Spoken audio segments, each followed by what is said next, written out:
దేశవ్యాప్తంగా తయారు చేసే విధానంలో అక్రమాలు జరిగాయి. ఎన్నికల కమిషన్ ఇష్టారాజ్యంగా వ్యవహరించిందని leader of opposition Rahul Gandhi గారు వారు డిమాండ్ చేయడం జరిగింది.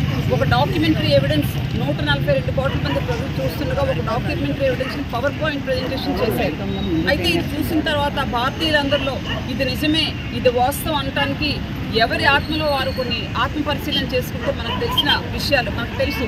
భారత రాజ్యాంగం ఆర్టికల్ 324 ప్రకారం ఫ్రీ అండ్ ఫెయిర్ ఎలక్షన్ జరగాలి అంటే ఎన్నికల కమిటీ ఏదైతే ఉందో అంటే ఎలక్షన్ కమిషనర్ కానీ చీఫ్ ఎలక్షన్ కమిషనర్ కానీ ఎన్నుకునే కమిటీలో ప్రభుత్వ ఇన్వాల్వ్మెంట్ ఉండకూడదు.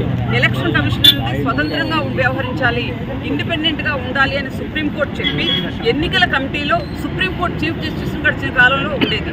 అయితే ఈ ఎన్నికల కమిటీ సుప్రీంకోర్టు ఏదైతే తీర్పిచ్చిందో దీనిపైన మోడీ గారి ప్రభుత్వం, ప్రధాని నరేంద్ర మోడీ గారి ప్రభుత్వం సుప్రీంకోర్టు తీర్పునే సవాల్ చేస్తూ ఎన్నికల కమిటీ ఎన్నిక ప్రక్రియలో supreme court in the place of chief justice క్యాబినెట్లో ఉన్న ఒక మంత్రిని నామినేట్ చేయడం జరిగింది. అంటే ఎన్నికల కమిటీ ప్రైమ్ మినిస్టర్ ఉంటారు, లీడర్ ఆఫ్ అపోజిషన్ ఉంటారు, క్యాబినెట్లో మంత్రిని ఒకరిని పెట్టి ప్రత్యేకంగా ఒక చట్టం చేశారు.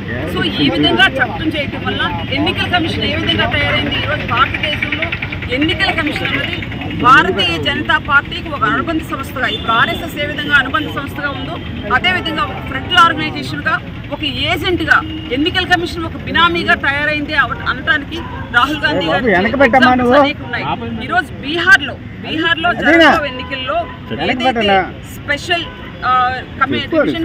స్పెషల్ ఇంటెన్సివ్ రివిజన్ పేరుతో ఒక ఓటర్ సవరణ చేస్తున్నారు బీహార్లో. అయితే సుప్రీంకోర్టు చెప్పింది ఈ ఏదైతే ఉందో ఎస్ఐఆర్ సవరణ ప్రక్రియలో మీరు ఓటర్ ఐడెంటిటీ అదేవిధంగా ఆధార్ను మాత్రమే పరిగణలోకి తీసుకుంటారు. ఏనాడో 1955లో ఎన్ఆర్సీ నిర్దేశించిన ధృవీకరణ పత్రాలు ఏవైతే ఉన్నాయో అంటే బీహార్లో ఓటర్గా నమోదు అవ్వాలి అంటే ఫస్ట్ నమోదు కాబోయే ఓటర్ ఎవరైతే 18 సంవత్సరాలు పూర్తి చేసుకున్నాడో ఆ ఓటరు సిటిజన్ ఆఫ్ ఇండియా అని ప్రూవ్ చేసుకోవాలి, ఆ ధృవీకరణ పత్రం కావాలంట. అదేవిధంగా ఆ సివిలియన్ తాలూకా బర్త్ సర్టిఫికేట్ కావాలంట, వారి పేరెంట్స్ తాలూకా బర్త్ సర్టిఫికేట్స్ కావాలంట, పాస్పోర్ట్ కావాలంట, ఆధార్ కావాలంట, ఈ విధంగా వివిధ రకాల ధృవపత్రాలు కావాలని చెప్పి ఎస్ఆర్ మీద ఏదైతే ఈరోజు భారతదేశ ప్రజల్లో ఒక అనుమానాలు ఉన్నాయో ఆ అనుమానాలు నివృత్తి చేయండి అని సుప్రీంకోర్టు కోరినప్పటికీ సుప్రీంకోర్టు తాలూకా జడ్జిమెంట్నే త్రోసిపుచ్చి బీహార్లో వ్యవహరించే విధానం 65 లక్షల ఓట్లు తీసే విధానం పైన కూడా ఈరోజు రాహుల్ గాంధీ గారు పోరాటం చేస్తున్నారు.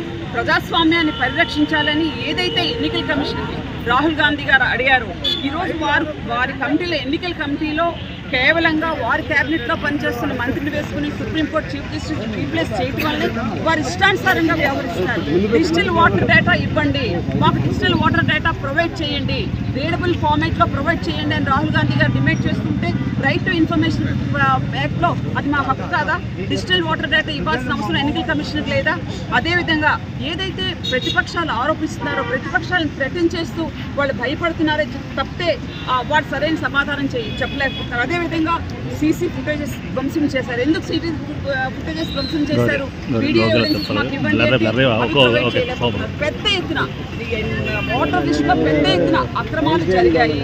అసలు బీజేపీ పార్టీకి ఎన్నికల కమిషన్ ఎందుకు ఏజెంట్గా మారింది అనే ఈ 5 క్వశ్చన్స్ మీద రాహుల్ గాంధీ గారి క్వశ్చన్స్ సమాధానం చెప్పలేక ఈరోజు ఎన్నికల కమిషన్ ఈసీ అంటే ఎలక్షన్ చోరీ కమిషన్గా ప్రజాస్వామ్యానికి కాపలాదారుగా ఉండాల్సిన ఎన్నికల కమిషన్ మోడీ గారి కాపలాదారుగా మారిపోయినందువల్ల ప్రజాస్వామ్య పరిరక్షణ కోసం రాజ్యాంగాన్ని రక్షించుకోవడం కోసం ఈరోజు రాహుల్ గాంధీ గారు ఏదైతే డిమాండ్ చేస్తున్నారో ఆ డిమాండ్కి అనుగుణంగా ఈరోజు భారత ప్రభుత్వం సమాధానం చెప్పాలి. కాంగ్రెస్ పార్టీ తరఫున మా డిమాండ్స్ ఏంటంటే నైతిక బాధ్యత వహిస్తూ ప్రధాని నరేంద్ర మోడీ గారి ప్రభుత్వం బీజేపీ నేతృత్వంలోని ఎన్డీఏ సర్కారు తక్షణమే వైదొలగాలి. ప్రజాస్వామ్య పరిరక్షణకు రాజ్యాంగ పరిరక్షణకు భారతదేశ అధ్యక్షురాలు శ్రీమతి ద్రౌపది ముర్ము గారు ఈ విషయంలో జోక్యం చేసుకోవాలి.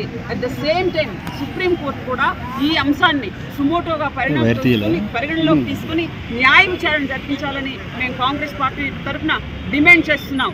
రాహుల్ గాంధీ గారి నాయకత్వం, రాహుల్ గాంధీ గారి నాయకత్వం, సోనియా గాంధీ గారి నాయకత్వం, మల్లికార్జున ఖార్గే గారి నాయకత్వం.